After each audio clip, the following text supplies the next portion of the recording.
Au cœur de l'Asie du Sud-Est, le royaume du Cambodge fascine par son charme insaisissable.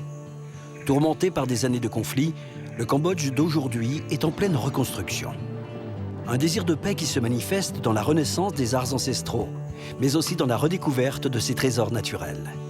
Ici, des hommes s'engagent pour une vie meilleure et pour mener une nouvelle bataille, la sauvegarde de l'environnement.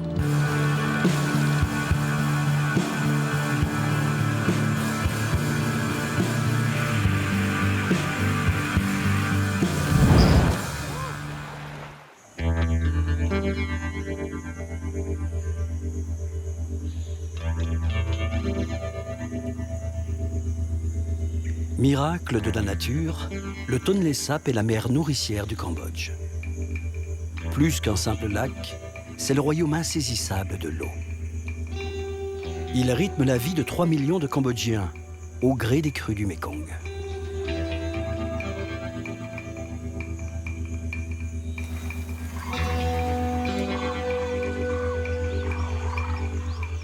Orn Sao est un enfant du lac. Toute sa vie a été conditionnée par l'eau. À vrai dire, j'ai toujours vécu sur le lac et je ne saurais pas quoi faire sur la terre ferme. En plus, je ne sais que conduire les bateaux et les barques. Et en terre ferme, ils utilisent les vélos, les motos et les voitures. Et moi, je ne sais pas faire tout ça. Je ne sais pas faire comme les gens de la terre ferme. Orn vit à l'ouest du lac, à Prektoal, littéralement la fin des berges. 6 mois par an, la rivière quitte son lit et inonde la forêt. Un village presque comme les autres, sauf qu'ici, rien n'est immobile, tout flotte. La vie est en suspension, glissante à la surface de l'eau.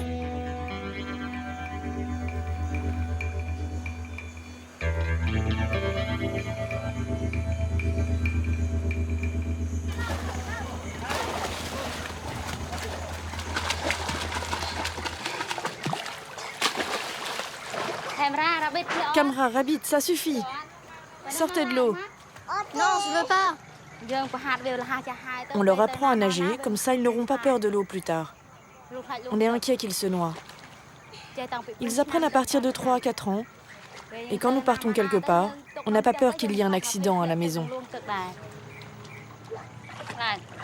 Comme dans tous les pays du monde, pour les enfants, la baignade, c'est drôle. Mais l'heure du bain, beaucoup moins. Ah, ça pique.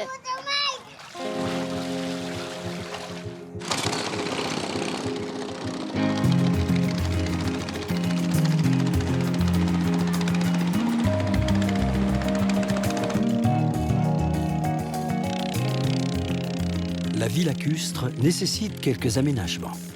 Pour le moindre déplacement, il faut prendre un bateau, même si c'est pour rendre visite aux voisins. Dès le plus jeune âge, il faut pouvoir maîtriser toutes sortes d'embarcations.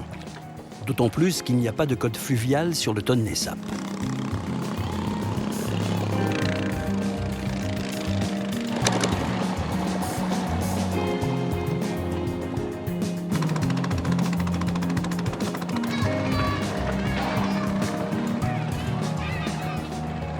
L'école est ici un établissement particulièrement apprécié.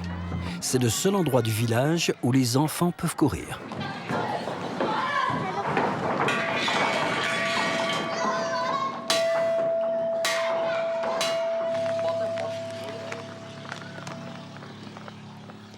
Orn se prépare à partir 10 jours.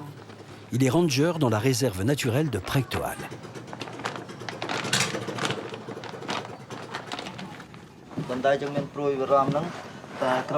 Ma grande inquiétude, c'est si ma famille tombe malade. La nuit, il n'y a personne qui peut les amener à l'hôpital. Sur la terre ferme, tu peux y aller à pied, mais ici, il faut savoir manœuvrer le bateau.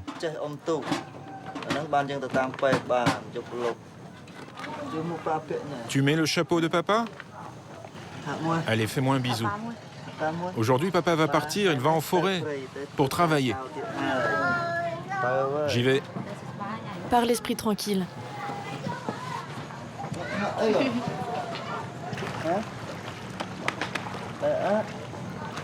Bye bye. 42 rangers surveillent la réserve protégée. Les missions s'effectuent toujours en binôme.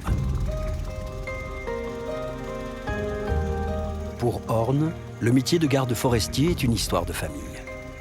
C'est avec son frère, Rota, qu'il fait équipe et qu'il s'aventure dans la forêt inondée de Prektoal.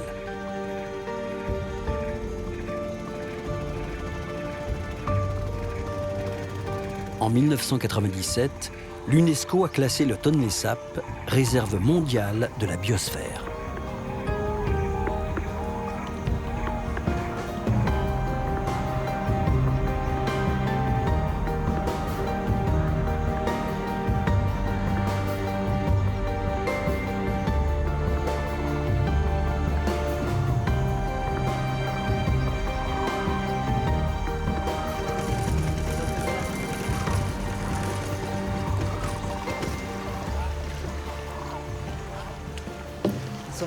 Mes respects, chef.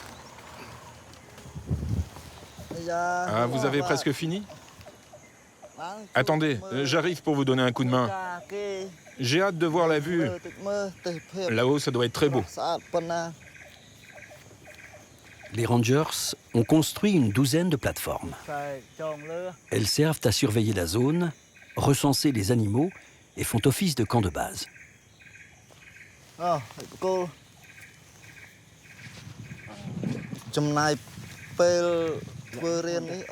Pour faire ce genre de plateforme, si on est 5 ou 6, ça ne prend que 2 jours pour la terminer. Mais si on n'est que 2 ou 3, alors il faut compter 6 ou 7 jours. On doit d'abord analyser le type d'arbre. Ensuite, il faut regarder quels sont les meilleurs côtés pour construire la cabane, qu'on puisse avoir une vue dégagée et faciliter le comptage des animaux. Il ne faut pas d'obstacles. Et il faut que l'arbre soit plus haut que les autres.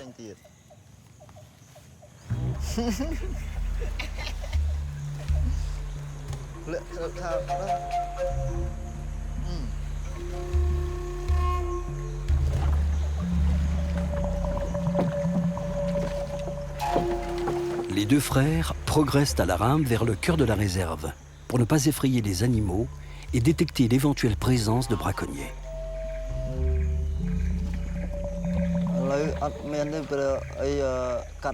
Grâce à nos efforts, le braconnage a diminué d'au moins 90%.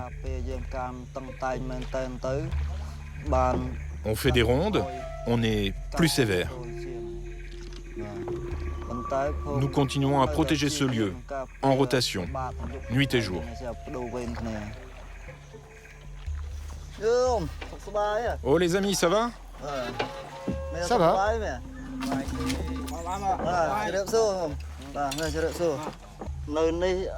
Personne n'est venu déranger nos animaux? Non, personne. Que des petits pêcheurs. Et on est allé les sensibiliser. Le moment est venu de prendre la relève, jusqu'à la prochaine rotation. Quelle chaleur! Toi, tu écris, et moi, j'observe. Avance-toi. Regarde d'abord sur le ferronnier là. Attends, je fais le point d'abord.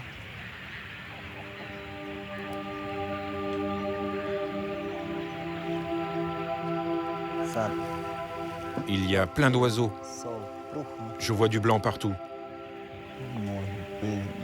1, 2, 3, 25 femelles. 11, 12, 12 nids. Les eaux très poissonneuses du Tonlé Sap en font le paradis des oiseaux migrateurs qui s'y bousculent à la saison des amours. Mais la collecte massive d'œufs et d'oisillons ont fragilisé cet écosystème. Sur les 100 espèces recensées, 11 sont en danger d'extinction. Avant, mon père et moi, on braconnait les animaux pour changer un peu du quotidien parce qu'on ne mangeait que du poisson. Et puis pour avoir un peu de sous aussi. À cette époque, quand on se servait, on prenait tout. On vidait tous les arbres. Il ne restait plus rien, plus aucune espèce d'oiseau.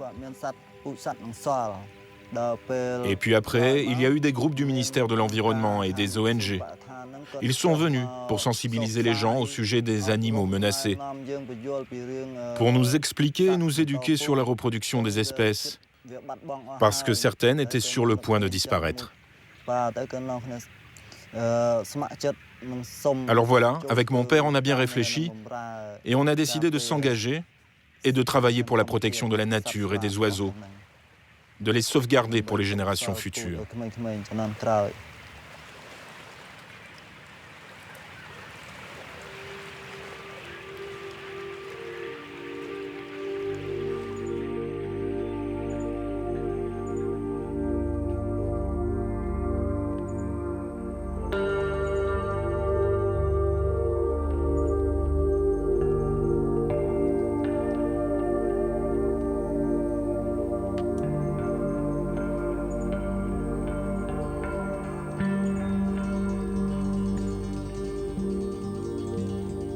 Le lac fait vivre les oiseaux, mais aussi les hommes.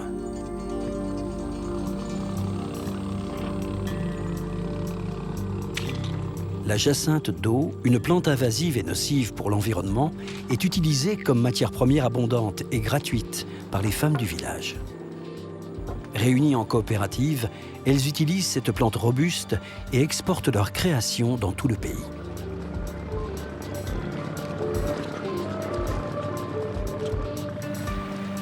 La pêche reste l'activité principale du lac. Elle subvient aux besoins des familles depuis la nuit des temps.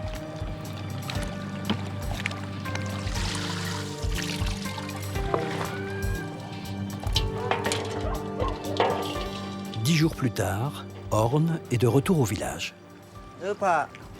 Salut mon ami, Salut Orne. t'as été relever les filets? C'est fait. Tu peux me vendre 20 ou 30 kilos? J'en ai pas autant. Moi, je prends ce que tu as. T'en as combien? 12 kilos et demi. Vas-y, verse tout. Si Orne a besoin d'autant de poissons, c'est qu'il a chez lui beaucoup de bouches à nourrir.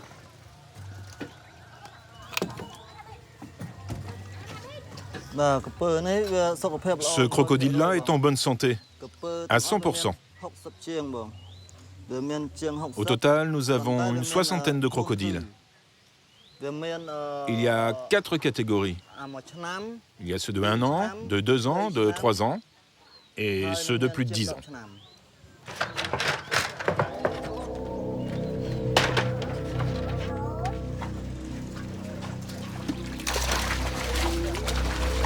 Les crocodiles sont un complément de revenus au maigre salaire de ranger. Ils sont commercialisés pour leur chair, mais aussi pour leur peau. Orne a commencé leur élevage il y a une dizaine d'années.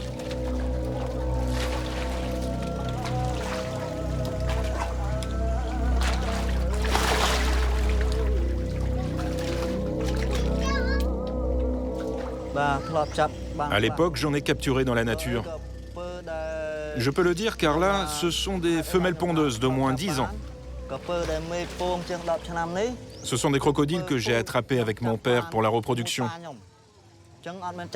J'en ai pas pris beaucoup. On en a capturé 2 ou 3. Enfin, 4 ou 5 plutôt. On les garde pour la reproduction.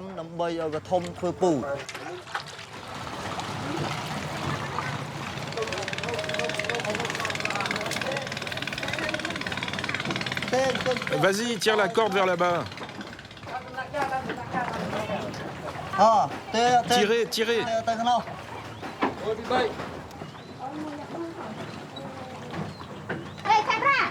Hé, caméra, viens ici. On y va.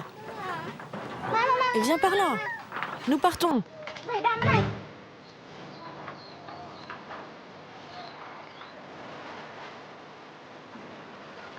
Deux fois par an, c'est le grand déménagement.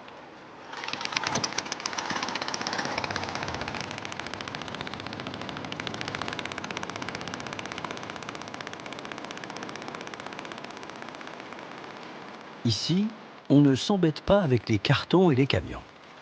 On déplace tout simplement la maison avec toute la famille dedans.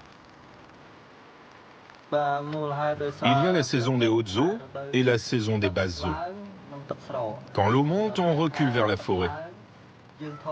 Quand l'eau descend, le niveau est bas, alors ça peut déstabiliser la maison, la faire tanguer sur le sol.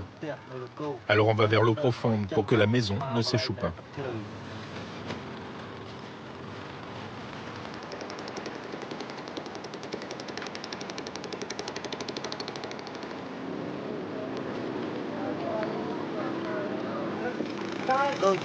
Nous sommes comme les oiseaux. Comme dit le dicton khmer, on rentre dans l'estuaire selon ses méandres. Ça signifie qu'on doit s'adapter à toutes les situations. Les oiseaux font pareil. En saison haute, ils quittent le lac. Et après, quand l'eau redescend, ils reviennent vivre exactement au même endroit. L'ancien braconnier a radicalement changé le sens de sa vie, en protégeant aujourd'hui la nature.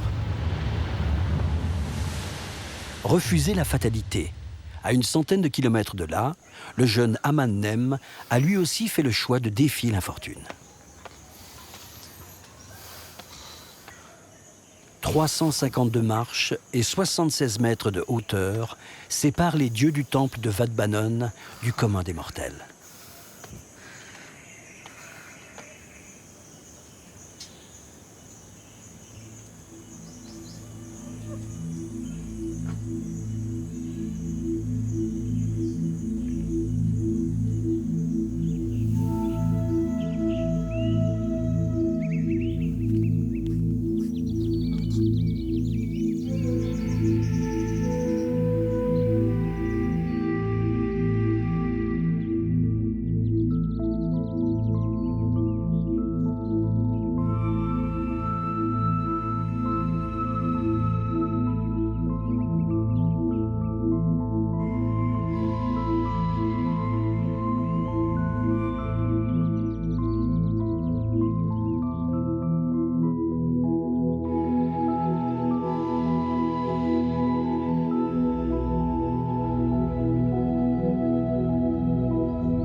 En temps normal, je m'entraîne de 8 à 11 heures et de 14 à 17 heures, du lundi au vendredi. Ça fait 10 ans que je fais du cirque.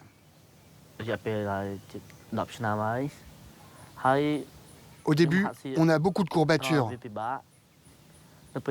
Parfois, on a mal aux articulations. L'entraînement est difficile.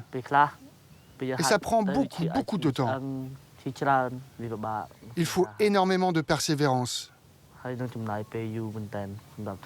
Le plus important, c'est de s'accrocher pour son propre avenir.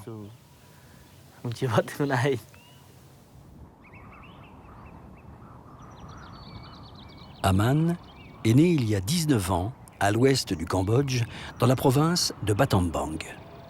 Il est élève à l'école de cirque de la ville.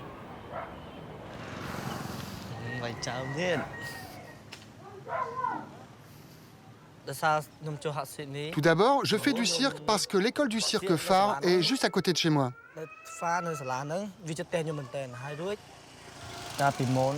Avant, ma famille était dans une situation précaire. Nous étions pauvres. À cette époque-là, mon frère s'entraînait, et donc j'allais le voir. J'ai vu que l'école distribuait des gâteaux. Alors à chaque fois que c'était le jour des gâteaux, j'allais m'entraîner aussi. Après chaque entraînement, Aman rentre à la maison. Son frère Sopa est aussi artiste de cirque. Grâce à son passage à l'école phare, il a été repéré par l'École nationale du cirque québécois. Je suis crevé, j'ai bossé toute la journée. Il faut faire quelque chose que tu aimes. Mettons, Sopa a désormais rejoint la célèbre troupe du Cirque du Soleil. Entre deux tournées, il partage son expérience avec son jeune frère. Bon, et voilà, c'est la photo de la famille. Puis mes parents, ils ont 12 enfants. Puis dans ces enfants, il y a 7 personnes qui font du cirque. Mon frère, Trendy, Sotir, Aman, Kuntir, Tira, Taro et moi. Au début, j'ai vu mon frère est allé en France. Puis là, je lui demande pourquoi il peut aller en France. Il m'a dit que si tu veux aller en France, il faut que tu fasses du cirque. Et là, j'ai essayé de faire du cirque, puis j'ai aimé ça. Ouais. Je me sens bien entouré, car j'ai un frère au Canada, un autre qui est professionnel au cirque de Siem Reap, et mon grand frère qui est un bon professeur de cirque. Et donc, je suis bien soutenu pour faire les bons choix. Je serais fier d'arriver à un aussi bon niveau qu'eux.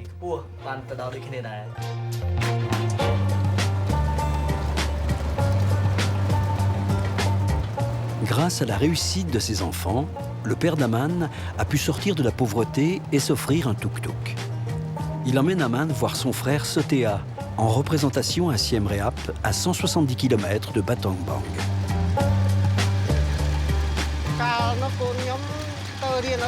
Quand mes enfants ont intégré l'école phare, moi je croyais qu'ils y apprenaient seulement à lire et à écrire, qu'ils suivaient les cours généraux. Je ne savais pas qu'ils s'entraînaient au cirque. Après, je les ai surveillés tous les jours pour voir leur entraînement, parce que j'avais peur qu'ils se blessent. Je suis très content de voir mes enfants réussir.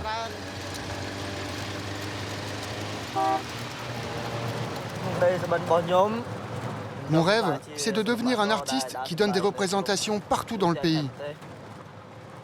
Et même partout dans le monde. Dans tous les pays que je ne connais pas. Ça, c'est mon rêve. J'ai envie de voir, d'entendre, de savoir à quel point c'est beau, et à quel point ça peut être difficile. Où sont mes limites? Voilà, je veux tout connaître.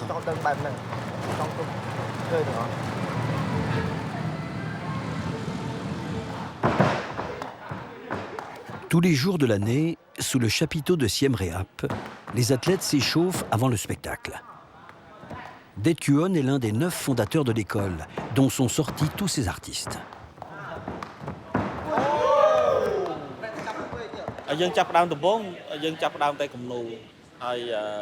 Au départ, on enseignait seulement le dessin. Et à partir de 96, on a créé un département de musique. Puis en 98, on a commencé l'école de cirque. À l'origine, on voulait aider les enfants abandonnés, les vagabonds, les gamins des rues, et leur donner l'occasion d'apprendre un métier artistique.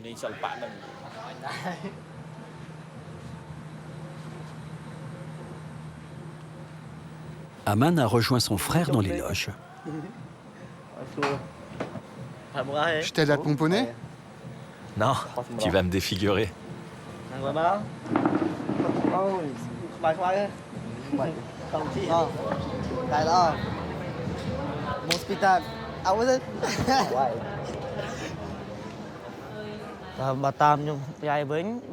Quand je vois le talent de mon grand frère, je ne suis pas jaloux.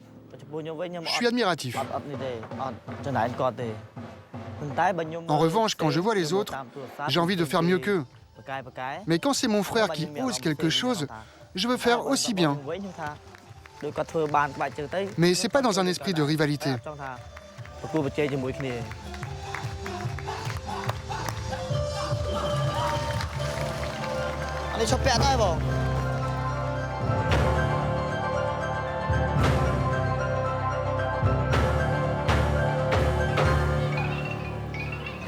À l'origine de cette aventure, un lieu unique, gratuit et ouvert à tous, l'école phare Ponle Selpak, littéralement la lumière des arts.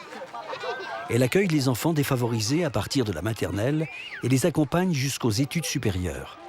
Ici, ils retrouvent le sourire grâce à l'apprentissage des arts.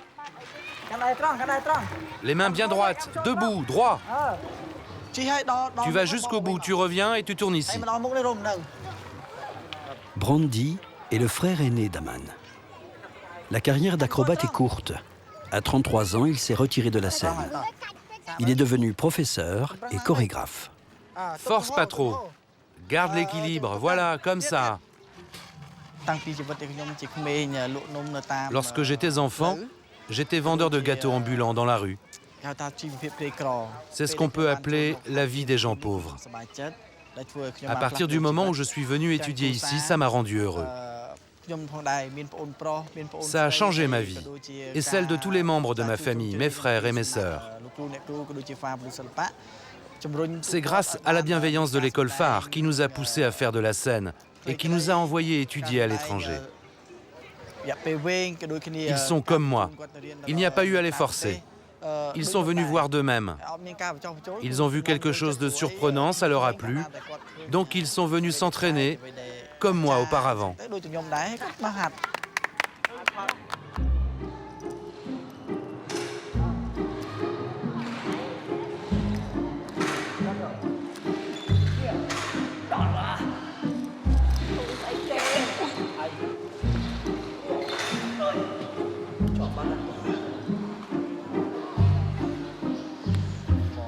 Le métier rentre à coups de sueur, de sacrifices, de blessures. Sur scène, il n'y a pas de harnais, pas de filet. Ces athlètes s'engagent dans une carrière à haut risque.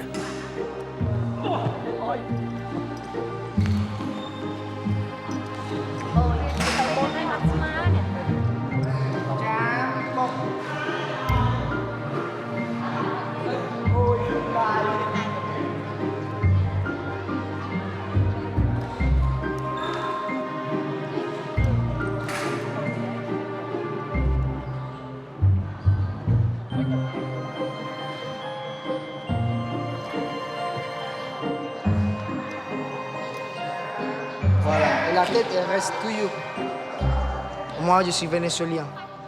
Oui, je pense que c'est pareil chez moi, tu vois, des pays qui sont pas riches. Moi, je comprends bien, tu es toujours en train d'avoir les rêves, la motivation pour être loin.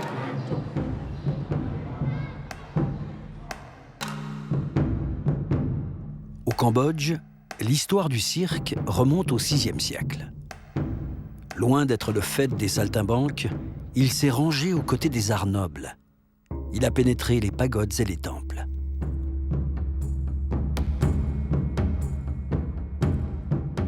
Le régime totalitaire des Khmers rouges a tenté de mettre fin à tout ce qui faisait référence au royaume et au divin. N'ont survécu que très peu de danseuses capables d'enseigner les gestes millénaires des apsaras. À l'école phare, on réapprend ces arts qui ont failli disparaître.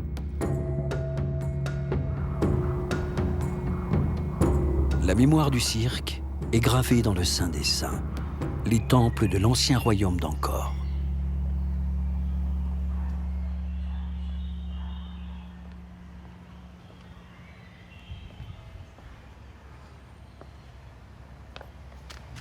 Det a passé son enfance dans un camp de réfugiés. L'art lui a permis de panser les blessures de la guerre. Depuis 23 ans, il s'investit dans la renaissance des arts ancestraux de son pays.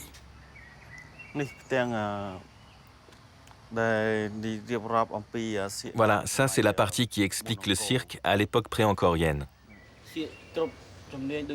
Est-ce qu'avant, leur cirque était le même qu'aujourd'hui? Je pense qu'avant, ils n'avaient pas autant de techniques que maintenant. Regarde, on peut voir sur ce bas-relief un homme. Il est couché et jongle avec une roue. Et là, c'est un homme en train d'emporter 3 autres. Ah, ils étaient forts, ils pouvaient en porter 3. Au niveau de la technique générale, c'est international, c'est universel. Mais nous nous distinguons des autres parce que c'est inscrit sur ce mur, ce qui prouve que ça date au moins de cette époque. C'est gravé dans la pierre, indélébile.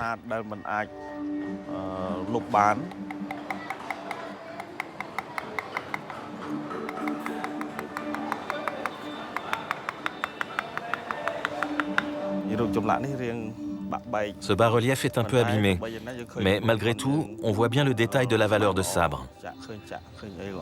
On passe par la gorge. Il faut avoir la gorge bien droite pour le faire rentrer, sinon c'est l'accident.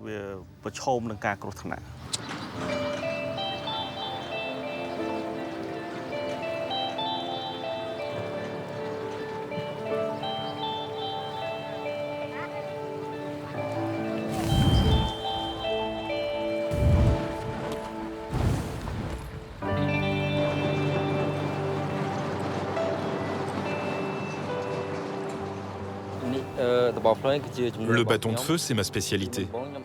Au départ, je ne connaissais rien de tout ça. J'ai vu les aînés jongler avec le feu.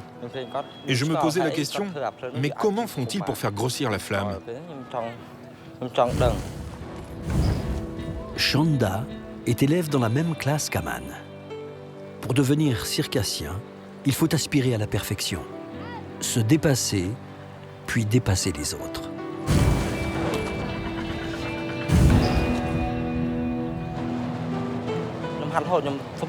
Je m'entraînais tout le temps, même à la maison. Je prenais un bâton normal, sans feu, et je jonglais. Au fur et à mesure, j'ai été de plus en plus à l'aise. Le professeur a vu que je progressais bien, alors il m'a laissé m'entraîner avec le feu.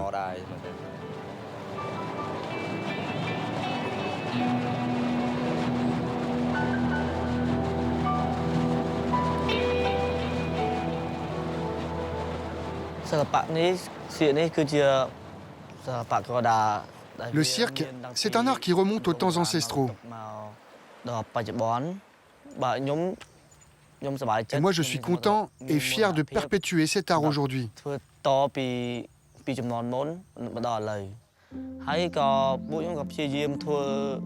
Et on s'efforce de l'améliorer pour qu'il se développe encore, pour qu'on reconnaisse que c'est un bel art, ici comme à l'étranger.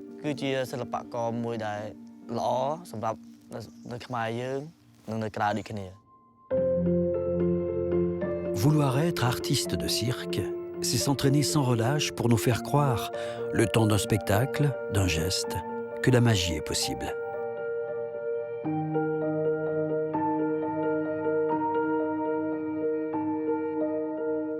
Partis de rien, avec leur corps comme seul outil, ils nous font la preuve que le rêve peut devenir réalité. L'histoire d'Aman, c'est aussi celle de ses proches. L'histoire de gamins pauvres mais déterminés, qui vont jusqu'au bout de leurs rêves, pour finir sur le devant de la scène.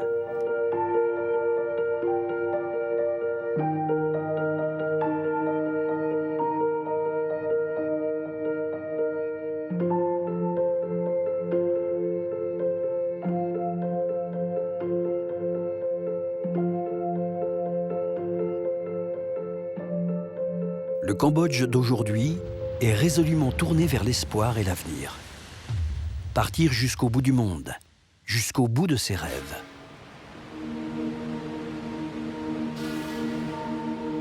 Les rives paradisiaques du Cambodge sont le théâtre insoupçonné d'une extraordinaire aventure.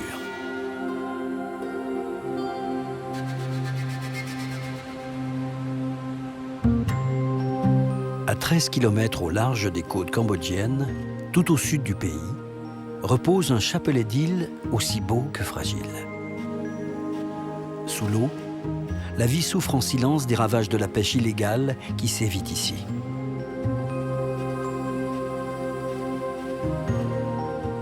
Il y a 12 ans, Paul Ferber tournait la page de l'Angleterre et accostait sur ces îles tropicales du golfe de Thaïlande. Il n'est jamais rentré chez lui. Il a décidé de redonner à la mer tout ce qu'elle lui a offert.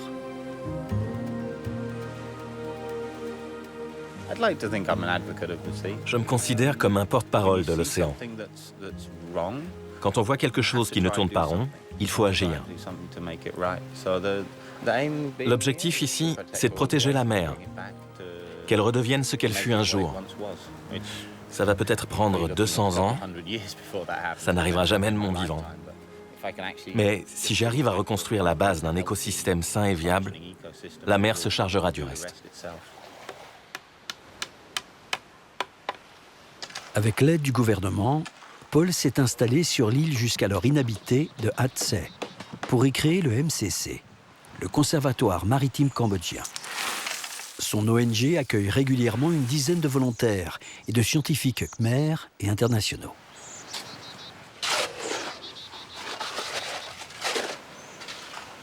Pour protéger la vie marine, ils ont imaginé un système de tours en béton armé. Tout le monde participe aux tâches, même le fils de Paul, Bi.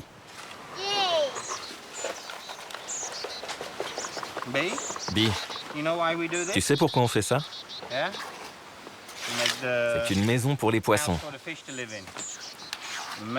Si on est très chanceux, on pourra élever des huîtres aussi dessus. Elles vont nettoyer l'eau. On peut faire un herbier marin aussi, c'est bien pour nettoyer l'eau.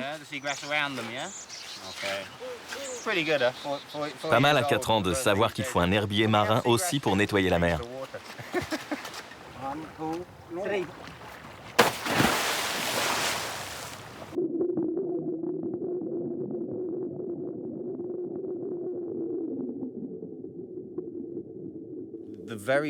À l'origine, on a imaginé les blocs pour qu'ils résistent au chalut.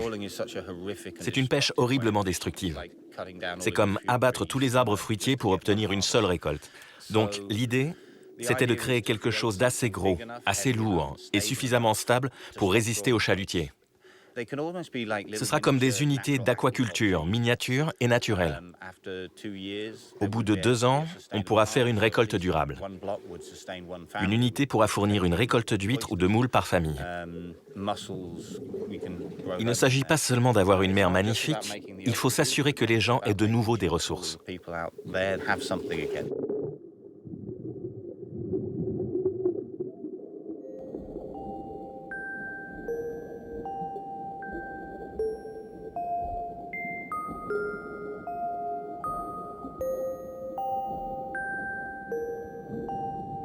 Nous observons le retour de la vie à chaque plongée. Les premiers changements ont été très lents à venir. En 7 mois, nous n'avions observé que 3 ou 4 poissons de plus. Mais maintenant, au bout de 3 ans, c'est l'explosion. C'est incroyable. À chaque fois qu'on rentre dans l'eau, on observe la présence d'une nouvelle espèce. Ça donne de l'espoir. Notre zone est toute petite, mais si le gouvernement autorise l'agrandissement de l'aire protégée, on pourra en installer beaucoup plus.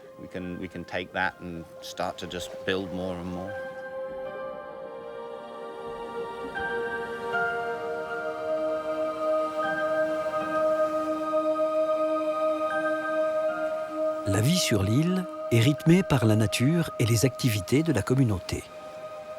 Paul s'est installé de manière permanente sur l'île avec sa femme et ses 5 enfants. Les scientifiques de passage se relaient pour leur éducation.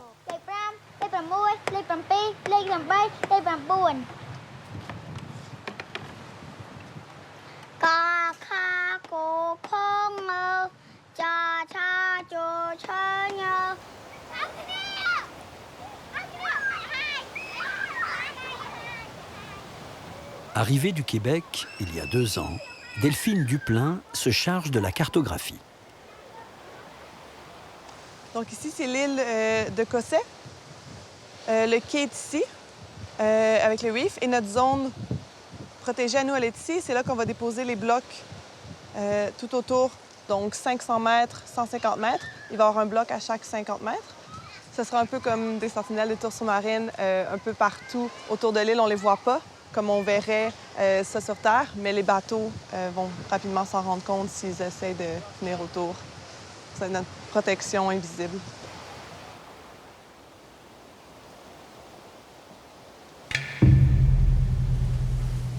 L'histoire de l'île est singulière. Aujourd'hui, poste d'avant-garde de la bataille pour l'environnement, elle porte aussi les stigmates des guerres d'hier, car l'île est stratégiquement placée à la frontière du Vietnam. La construction de bunkers a commencé lors de la Seconde Guerre mondiale et s'est poursuivie sous les Khmers rouges en guerre contre leurs voisins.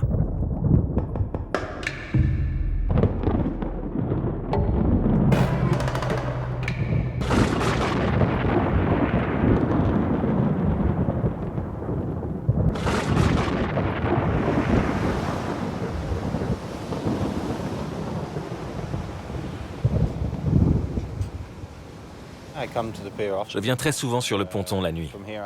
D'ici, je peux dire exactement où sont les bateaux et au son du moteur, je peux les identifier. On essaie d'arrêter les bateaux illégaux qui détruisent la zone. Quand nous avons commencé ici, on ressentait les vibrations sous nos pieds, tellement il y avait du bruit. L'île tremblait à cause du bruit des bateaux. Ils étaient si près, si gros, et c'était toutes les nuits. Depuis, ça a beaucoup diminué.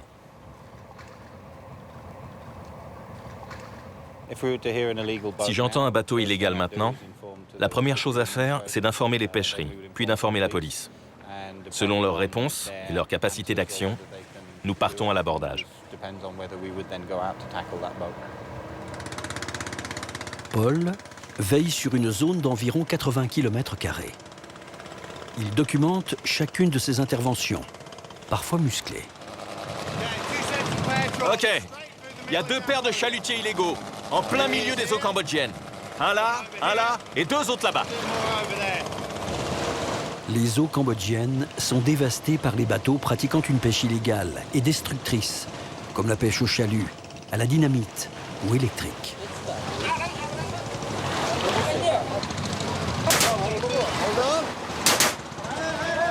Cette nuit-là, les bateaux clandestins étaient si nombreux que l'équipe de Paul a reçu le soutien armé des autorités. De quoi dissuader les hors-la-loi.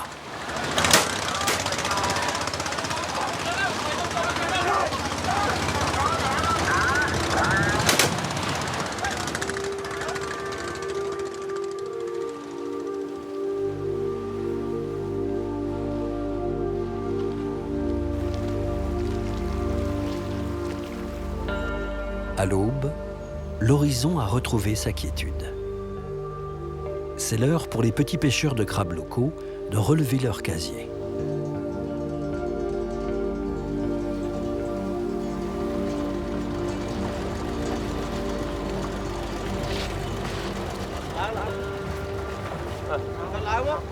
Pour s'informer, Paul est en contact régulier avec tous les pêcheurs du coin.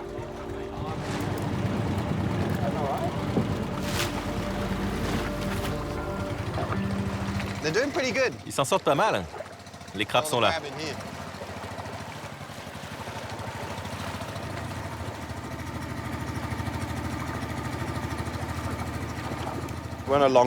Nous sommes sur un longtail, un petit bateau de pêche traditionnel. Ils utilisent des lockdams, des casiers à crabes clipsables. Ils en ont 2000. Ils les ont placés hier soir et ils les relèvent maintenant.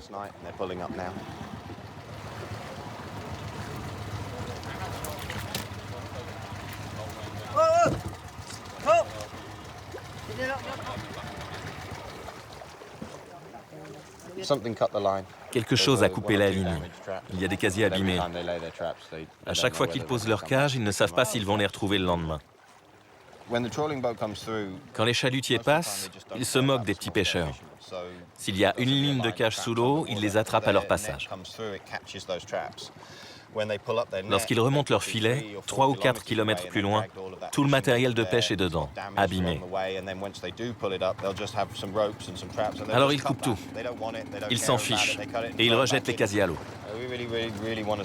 Je veux vraiment tout faire pour aider ces gars, car leur équipement de pêche est écologiquement durable.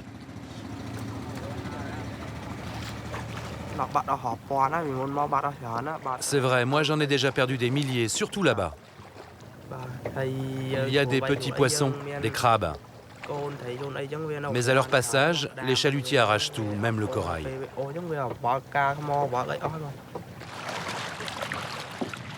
Paul se refuse à pêcher lui-même. Alors, quand l'occasion se présente, il achète du poisson et soutient une pêche en laquelle il croit.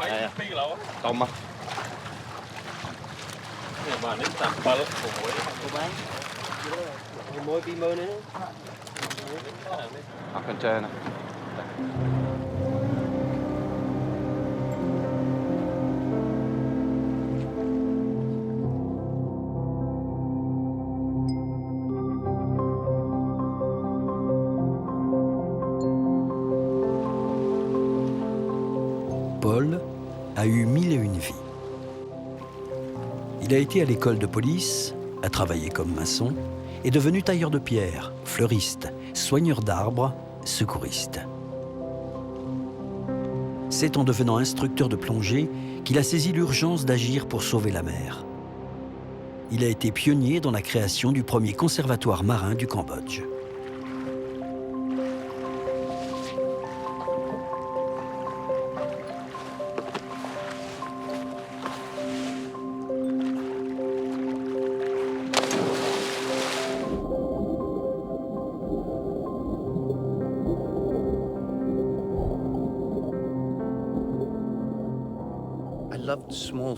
J'adore les petites choses.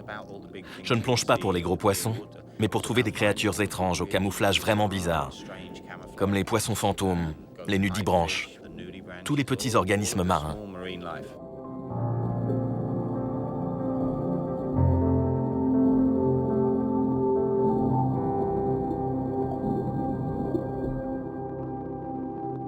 Une créature tout droit sortie des contes mythologiques retient particulièrement l'attention de Paul.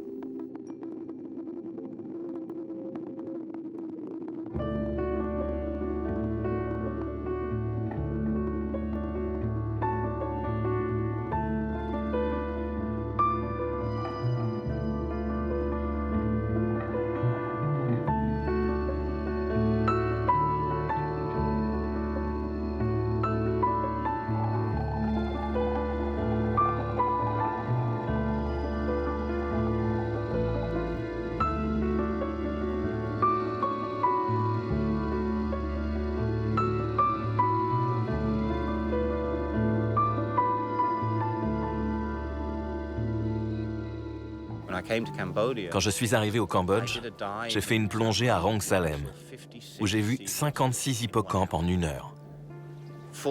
4 différentes espèces, des petits, des gros adultes colorés. Ça m'a bluffé. Je n'avais jamais rien vu de pareil. J'ai commencé à les filmer tous les jours. Je passais tout mon temps à ça, observer les hippocampes. Paul est l'un des rares spécialistes des hippocampes, cette espèce à part, où les mâles portent les petits. Certains sont marqués et un nettoyage s'impose pour l'identification. De nombreuses menaces pèsent sur cet animal, ayant pourtant survécu plus de 40 millions d'années. L'hippocampe est très recherché dans la médecine traditionnelle, son étrange allure lui conférant toutes sortes de vertus. Un jour, sans préavis, une armada de chalutiers est arrivée de Sihanoukville. Certains bateaux vietnamiens venaient spécifiquement pour les hippocampes. Je suis allé plonger pour voir un hippocampe que j'observais depuis 2 mois. Et il n'y avait plus rien, plus d'habitat. Le sable était nu. J'ai vu une petite maman violette, tout écrasée. Ils ont détruit tout ce que j'aimais. Donc c'est comme ça que MCC a commencé.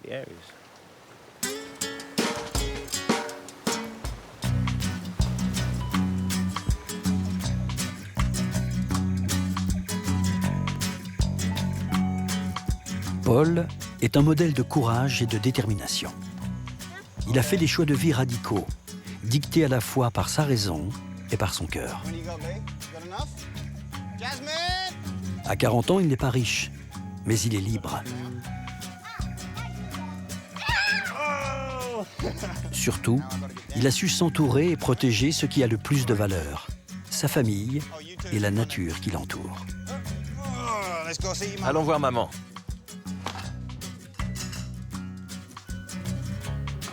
Il n'est pas encore mûr. Il faut attendre 2 ou 3 jours. En ce qui concerne mes enfants, je vois qu'il y a tellement de choses qui ne tournent pas rond sur cette terre. Le pire, c'est qu'on la détruit, jour après jour. À l'école, à la télé et dans les magazines, on apprend aux enfants à aspirer à tant de choses qui sont sans importance.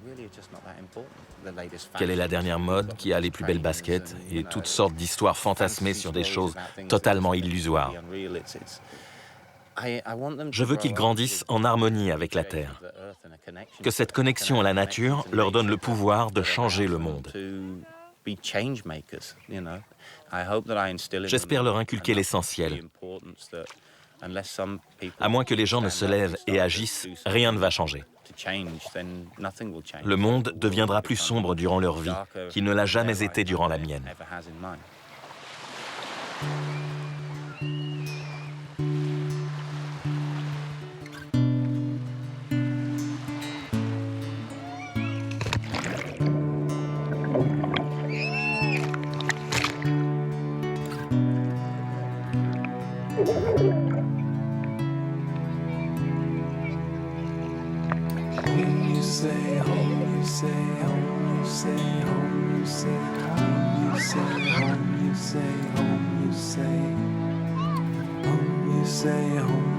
Home, you say home.